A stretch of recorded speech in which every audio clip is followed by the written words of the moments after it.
Mucho es lo que en las últimas décadas se ha hablado del esoterismo nazi, de la intensa búsqueda que los miembros de las SS, dirigidos por el Reichsführer Heinrich Himmler, realizaron por todo el planeta de aquellos objetos que parecían estar revestidos de un poder casi sobrenatural.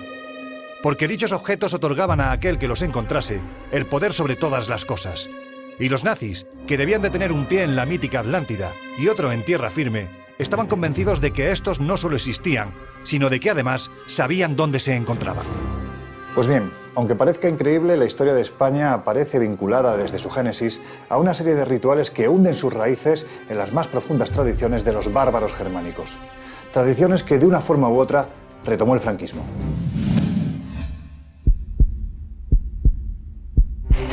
El Valle de los Caídos se erige a 57 kilómetros de Madrid, en plena Sierra de Guadarrama. Está situado en una finca que antaño fue llamada Pinar de Cuelgamoros y que posteriormente adaptó el de Cuelgamuros.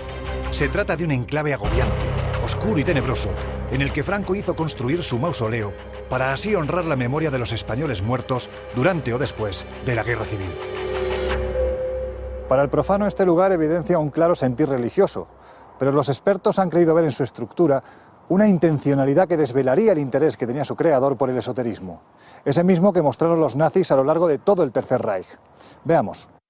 Porque el régimen de Hitler estuvo revestido de paganismo, en la creencia de que los símbolos del pasado habrían de proteger a aquellos que los rescataban del olvido, y de una forma u otra, en esa batalla oculta que se llevó a cabo durante la Segunda Guerra Mundial, llevarles a la victoria definitiva. Hitler tenía una obsesión por el esoterismo, al igual que todos los jerarcas nazis del régimen. Hitler permitió en ciertos círculos que eso se llevara adelante, pero que él tuviera un interés verdadero y especial, personal, en las cuestiones esotéricas, de verdad que no hay constancia. Hubo dos personajes muy destacados en el tema esotérico, que fueron el mago Hanussen, de origen checoslovaco, y Billy Wood, general de las SS, que llegó a construir todo el simbolismo nazi. Él decía que la raza germánica era descendiente de una raza casi de semidioses o de dioses. Teniendo en cuenta que estaba Himmler, uno de esos lugartenientes que llegó a ser el número 2 del Reich alemán, que sí era muy aficionado de verdad a la cuestión esotérica, quizá lo permitió con ese único fin. Heinrich Himmler fue el mayor místico del Tercer Reich y el hombre más obsesionado con esas reliquias que él creía que al recuperar de los viejos ancestros arios podrían ser utilizadas para ganar esa Segunda Guerra Mundial, que para ellos era una guerra esotérica. Los nazis orquestaron numerosas expediciones en busca de diferentes objetos de poder,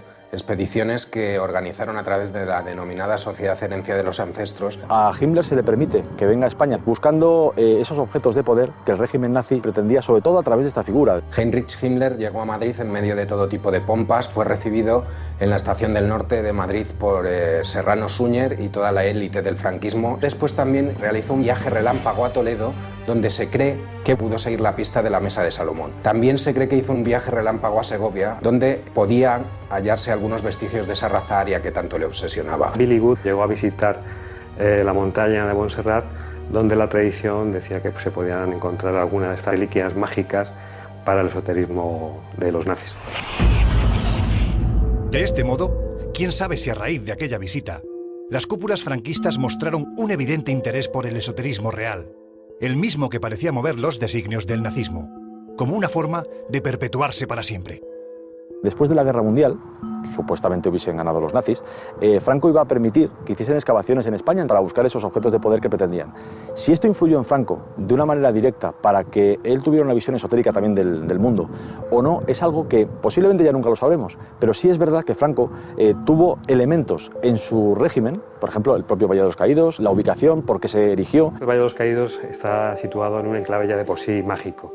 Se encuentra a tan solo 12 kilómetros del monasterio del Escorial y muy cerca del Monte Abantos, que ya de por sí son lugares religiosos y místicos. La obsesión de Franco con este lugar donde al final se erigió ese monumento a los caídos que él empezó a pergeñar o a medio diseñar antes del final de la Guerra Civil. Venía a veces a visitarlo de un modo extemporáneo, no quiso, por ejemplo, que su mujer estuviese enterrada con él dentro de la cripta. Dedicó unos esfuerzos económicos enormes a erigir la cruz, una cruz de 150 metros, y desde luego por la relación con el Monte Abantos y con el Escorial es absolutamente seguro que el lugar tenía para Franco alguna connotación muy poderosa. Como gran admirador que era de Felipe II y de ese mundo mágico, imperial, que tenía toda esa serie de características, pues bueno, quizás eligió ese enclave como lugar para construir su obra megalómana del Valle de los Caídos, ¿no? Cualquier régimen totalitario, los símbolos son fundamentales. En el caso del régimen franquista, especialmente, esos símbolos lo que intentaban era vincular la figura de Francisco Franco, la figura del caudillo, con Dios, con los ángeles, con la divinidad. Uno de los emblemas más curiosos que ostentó el franquismo fue el llamado Víctor, un concepto muy anterior a la Guerra Civil. En la Barcelona del siglo XVII, los estudiantes pintaban víctores en las fachadas de sus compañeros, que habían destacado por un hecho memorable. Era, pues, un distintivo cuyo grafismo se adaptaba a las características del hecho que se quería conmemorar. No tenía seguramente el prestigio de la Cruz de San Andrés que aparecía en el timón de cola de la aviación franquista. Tampoco arraigaba en lo más profundo de la hispanidad como el yugo y las flechas de la falange.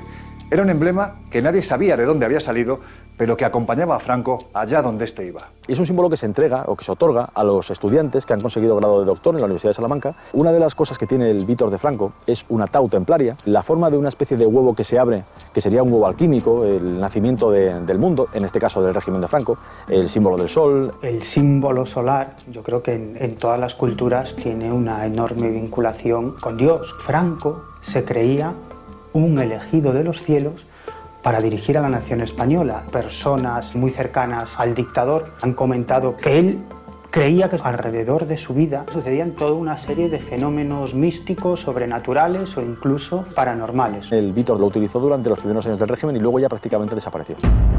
Fuera del hermetismo es muy difícil encontrar este símbolo en cualquier otro lugar. La cuestión es, ¿por qué lo escogió Franco?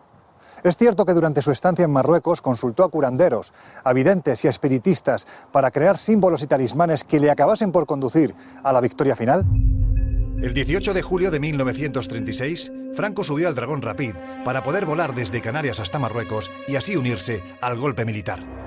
Horas después de llegar a Tetuán, mantuvo una vital entrevista con un misterioso judío sefardita que le entregó una enigmática nota. Se trataba de Corintio Aza, afincado en Tánger, quien compaginaba su labor de comerciante local con la de vidente y curandero. Poco tiempo después se supo que Corintio predijo a Franco que sería el hombre destinado a capitanear la sublevación militar. También le advirtió de que ésta traería como trágica necesidad una larga y terrible guerra. Cuentan que Aza elaboró el Víctor como un poderoso talismán para que sirviera al caudillo de escudo protector durante la Guerra Civil. Este emblema no fue divulgado hasta que Francisco Franco fue nombrado generalísimo el 1 de octubre de 1936. Según la revista Alada, su elemento central es la milenaria tau, la energía para iniciar el camino con Dios. Se conocen varios momentos clave en los que Franco dejó en suspenso sus decisiones a la espera de que le llegara la inspiración de las alturas. Y se habló de la baraca, esa suerte que tantas veces le salvó durante sus años de juventud. Pero, ¿qué hay de cierto en esto?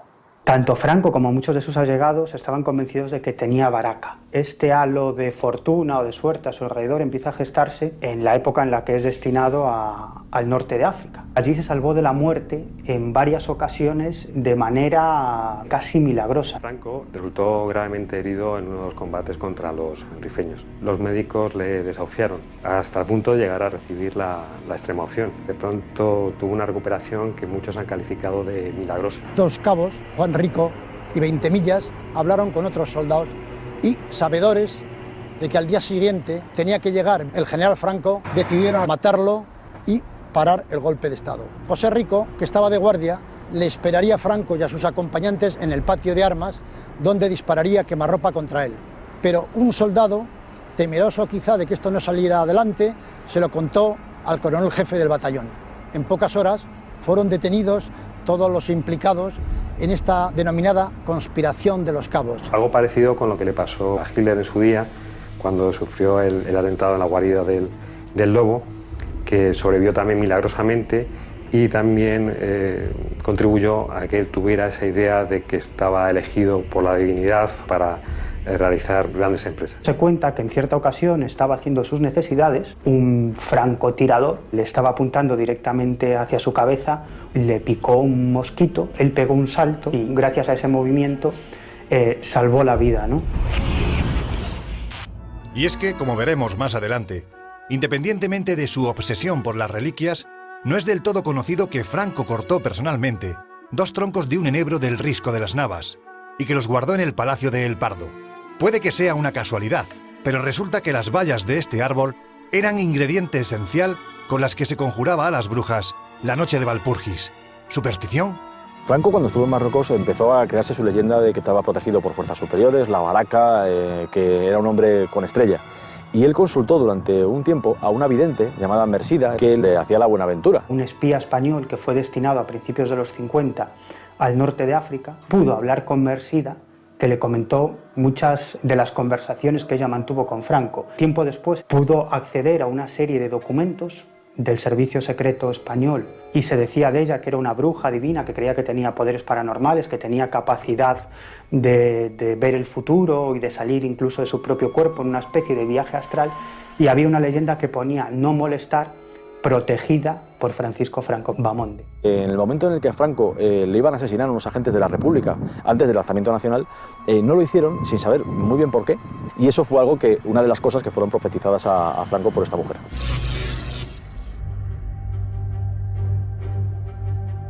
En septiembre de 1936 se publica un primer decreto en el que se considerará como delito de rebelión la pertenencia a las logias. Inmediatamente los propagandistas de la España nacional se ponen en marcha para popularizar sus consignas antimasónicas. El general Franco era dado a publicar artículos en la prensa, preferentemente en Arriba, que era el órgano oficial del movimiento, con el seudónimo de Hackenburg, cuando atacaba a la masonería. En México se descubrieron unos pliegos del Gran Oriente Español donde le contestaban a Hackenburg: general, le aseguramos ante Lara de que también la masonería acabará con usted y traerá la Tercera República. Es un hecho absolutamente confirmado que Franco intentó ser masón al menos una vez. La familia de Franco eran o masones o paramasones, afines a la masonería. El padre de Francisco Franco era masón, no hay ningún elemento documental, pero hay ciertos indicios que apuntan hacia esa posibilidad. Su hermano Ramón Franco era masón, fue iniciado en la logia Plus Ultra de París. Otro de sus hermanos, Nicolás Franco, pertenecía a los Rotarios, una organización vinculada con la masonería. En la masonería no se aceptaban ascensos por méritos de guerra. Y Franco, más que con decoraciones, reconocimientos y demás, él lo que quería era ascensos para hacer una carrera militar meteórica. Por ese motivo hubo alguna bola negra que se opuso a darle de alta. Un teniente coronel llamado Joaquín Morlanes fue testigo de cómo Franco intentó entrar en la masonería, ¿no? Y una de las personas que votó en contra fue su propio hermano, Ramón Franco. Pero si hay una obra que encierra los secretos de la masonería operativa en Madrid, esta es, sin duda, el Templo de Devot, exportado de Egipto durante el franquismo por la construcción de la presa de Asuán. La sobriedad y el simbolismo egipcios fascinaban a Franco, y el modo como emplazó el antiguo templo no fue precisamente al azar. El templo de Devot tiene la misma orientación que la que tenía en la zona de donde procede ese templo. Está ubicado en una zona de Madrid que tiene una relación muy directa con la Plaza de Oriente, con todo ese Madrid que reformó José Bonaparte y que tiene un sentido completamente masónico. Lo egipcio, dentro de lo masónico, como todos sabemos, pues tiene una relación muy inspirada, al menos en ello. En el Valle de los Caídos, los primeros planos para la construcción del edificio principal era una pirámide. Así estaba diseñado, aunque bueno, no sabemos por qué razón eso nunca se llegó a llevar a cabo. Al final, de algún modo, la pirámide está presente. Esa gran cruz encima de una pirámide natural, una cripta excavada que también tiene mucha relación con el sentido esotérico de la pirámide. Y lo que tampoco parece casualidad es que el Valle de los Caídos esté ubicado aquí, porque hay una relación muy directa precisamente con el monasterio de San Lorenzo, ¿no? Franco sigue en su vida una serie de pautas que son prácticamente similares, adaptadas a su época, de las que siguió Felipe II en su día. Y, por ejemplo, el Valle de los Caídos está colocado justamente respecto de la cima del Monte Abantos, casi equidistante del monasterio del Escorial, alineado además con el monasterio. Podemos ver con datos exactos, foto vía satélite, mediciones de ángulos de distancias, que la ubicación está claro que tiene una relación muy directa con el monasterio del Escorial. Y es que Franco siempre estuvo rodeado de sus particulares objetos de poder, especialmente al final de su vida. Para Franco, el tema de las reliquias fue algo muy recurrente, ya no solo por todo el ámbito católico en el que se desarrolló su movimiento, sino también influenciado en buena medida por el esoterismo nazi. El brazo de Santa Teresa fue un talismán para Franco, hasta el punto de que lo tuvo hasta los últimos días de su vida.